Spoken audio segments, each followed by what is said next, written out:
Here we go again. It's me. I'm back. All this bullshit that I'm seeing online about Nepal and all of this stuff happening that the United States media is falsely covering. Or should I say they're covering it up? They're trying to convince us here in the States the reason why these people are revolting is because of the censorship of social media, of the government of Nepal trying to take down social media.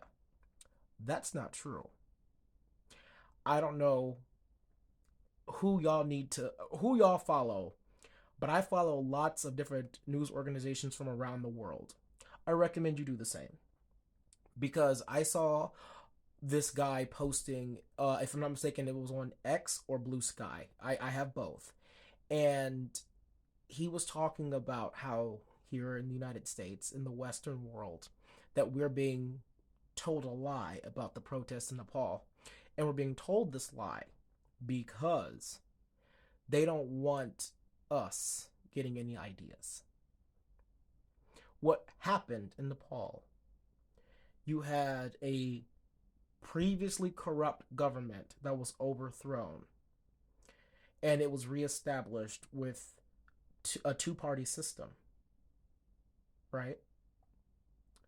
The two-party system, they swore that they were going to work for the people, but eventually, when they were in power, they decided to say, you know what?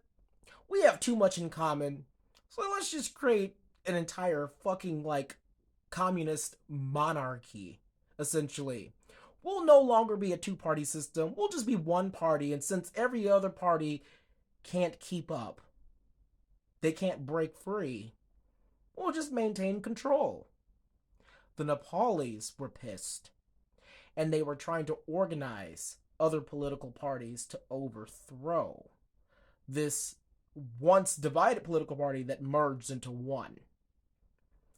Because this party did not want to lose power, it started censoring the hell out of every single social media app it possibly could, but it was not working. There were protests that were still being done, there were people still organizing, and they said, you know what?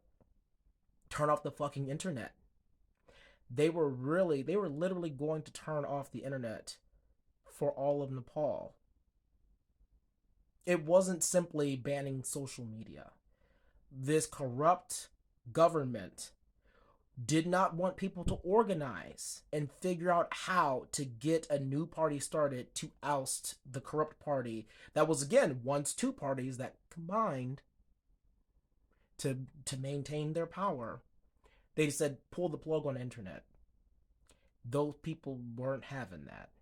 So if y'all are thinking that social media being taken down is the only thing that got these people riled up, that's not true.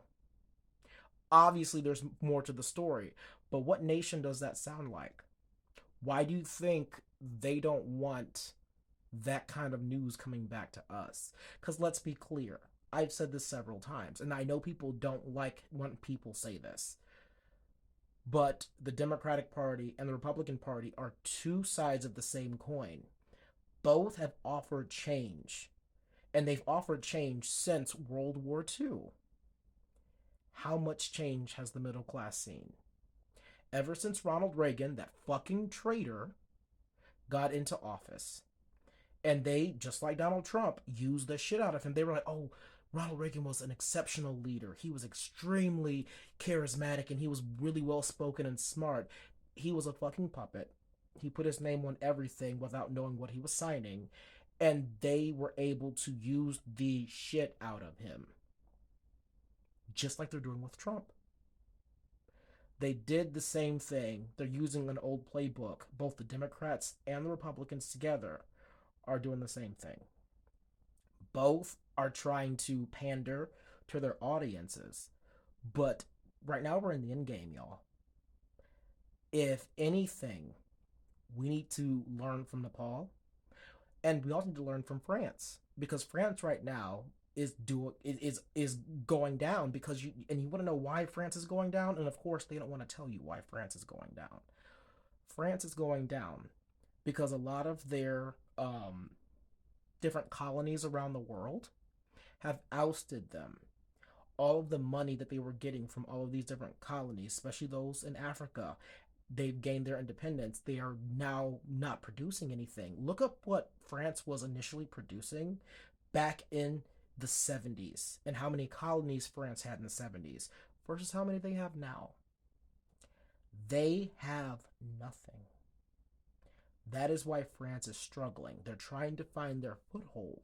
The only way they can do that is if they maintain this guise of fragility while working in the shadows with organizations to steal land and create another colony, so that way they can get resources that they were once getting before, like gold and lithium and oil and all sorts of precious metals and minerals.